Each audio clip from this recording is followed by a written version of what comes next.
Réinventer l'éducation. Learning World, en association avec WISE, une initiative de Qatar Foundation. La chimie est une matière qui à la fois fascine et déconcerte les étudiants. À l'occasion de l'année internationale de la chimie, les enseignants abordent de nouvelles méthodes d'apprentissage plus stimulantes de cette matière scientifique. Et nous allons les explorer au microscope cette semaine dans Learning World.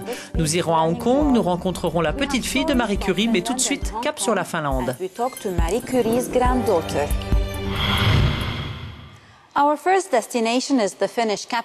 Notre première destination est Helsinki, la capitale finlandaise, où un projet vise à rendre la chimie plus conviviale aux écoliers. L'Agence européenne des produits chimiques a développé des jeux qui leur permettent de se familiariser avec les symboles des substances chimiques dangereuses. Regardez.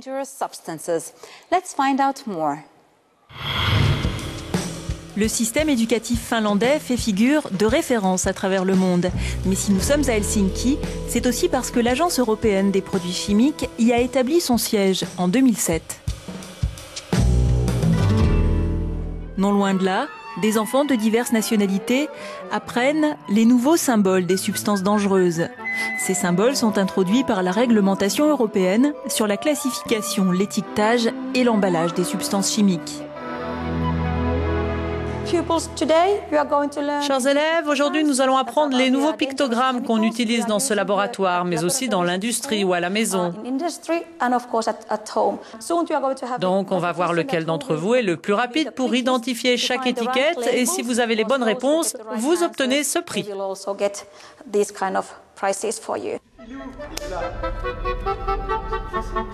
Le concept fonctionne et les motivations à reconnaître ces symboles sont assez diverses en fonction des élèves. Je souhaite devenir biologiste marin. Ça va m'aider de connaître ces symboles car je vais parler des produits chimiques qu'on trouve en mer comme les hydrocarbures. Ces symboles peuvent figurer par exemple sur des shampoings, donc maintenant je sais ce que ça signifie. Et si c'est corrosif, je vais éviter le contact avec ma peau. Cette école a été créée en 2008 pour les enfants des employés de l'Agence européenne des produits chimiques. Il y a là 220 élèves répartis en 3 sections, anglaise, française et finnoise. Dans la classe de cet enseignant, on évalue aujourd'hui la dangerosité des substances chimiques. En science, tout est démonstration et pratique. Aujourd'hui, nous allons voir comment le sodium réagit avec l'eau, quelle couleur produit le sodium, comment il brûle et quelle est alors la couleur de cette réaction. L'expérimentation est l'une des voies de l'apprentissage, mais les élèves ont également à leur disposition des vidéos. Ce jeu, par exemple, a été élaboré par l'Agence européenne des produits chimiques.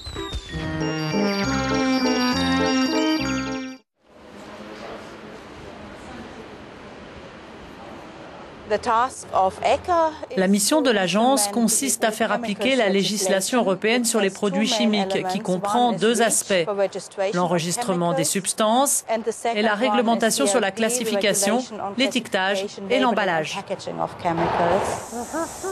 Ces élèves sont désormais au fait de la nouvelle réglementation européenne qui deviendra obligatoire en 2015.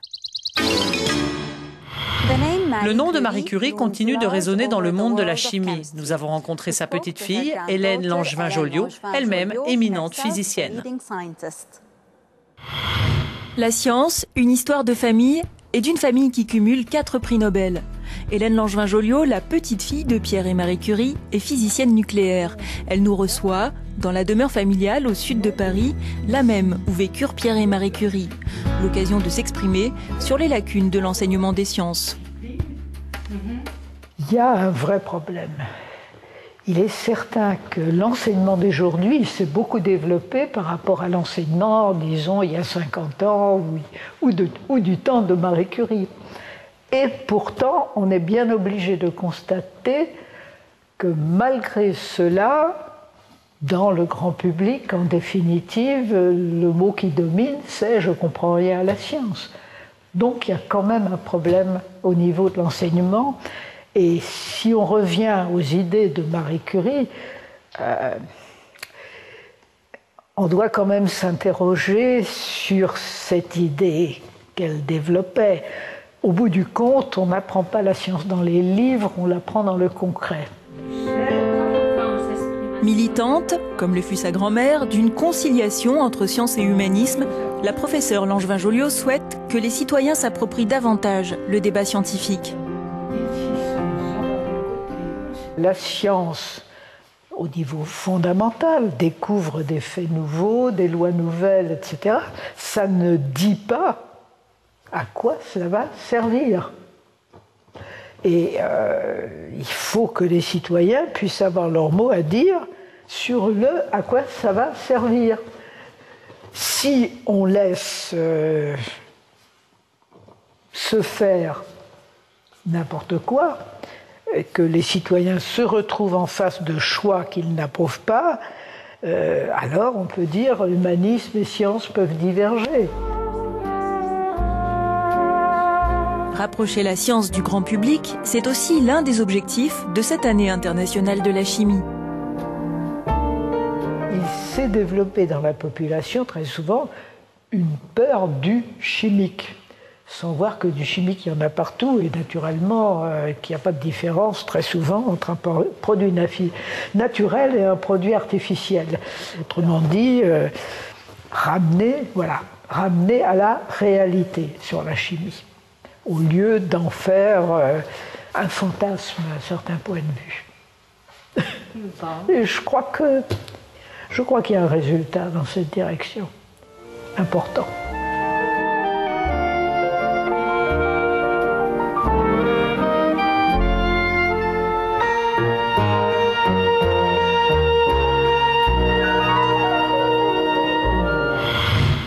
À l'occasion de l'année internationale de la chimie, l'Université des sciences d'Hong Kong joue un rôle important pour la promotion de la science.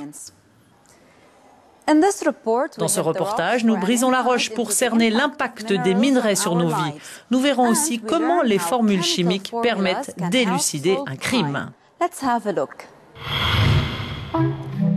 D'atelier en excursion, l'Université d'Hong Kong célèbre la chimie. L'occasion de vulgariser auprès d'un jeune public la portée des travaux du département de chimie. Tel minerai est-il approprié dans la construction d'une maison ou bien plutôt dans la confection de pierres pour la joaillerie? Un détour au laboratoire, puisque les structures et compositions chimiques d'un matériau déterminent sa forme, sa couleur et son utilité. C'est donc la chimie qui permet de définir son utilisation.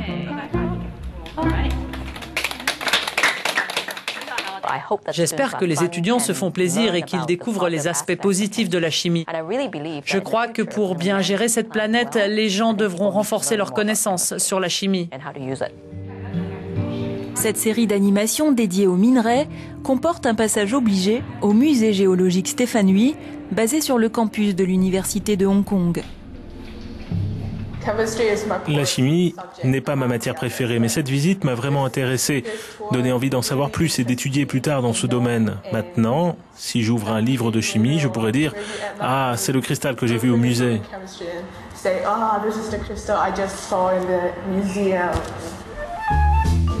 La chimie également au service de la justice ou comment élucider un meurtre grâce à la science. Voilà qui séduit de plus en plus les jeunes. Les séries TV n'y sont certes pas étrangères. Premier pas, dans l'investigation d'une scène de crime organisée par le département de chimie. Qui a tué Jessica? Son chéri ou son ami Alex? C'est l'énigme que doivent résoudre ces étudiants en analysant chaque indice.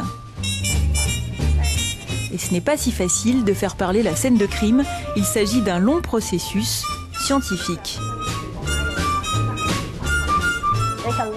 Ils peuvent apprendre à collecter les indices, faire des expérimentations et manier leur logique pour trouver des solutions. Finalement, c'est ce qui est requis dans la recherche, mais aussi dans l'expérimentation scientifique. L'investigation scientifique devient soudainement ludique. Mais au-delà de l'élucidation d'un crime, la chimie peut contribuer à percer de nombreux autres mystères.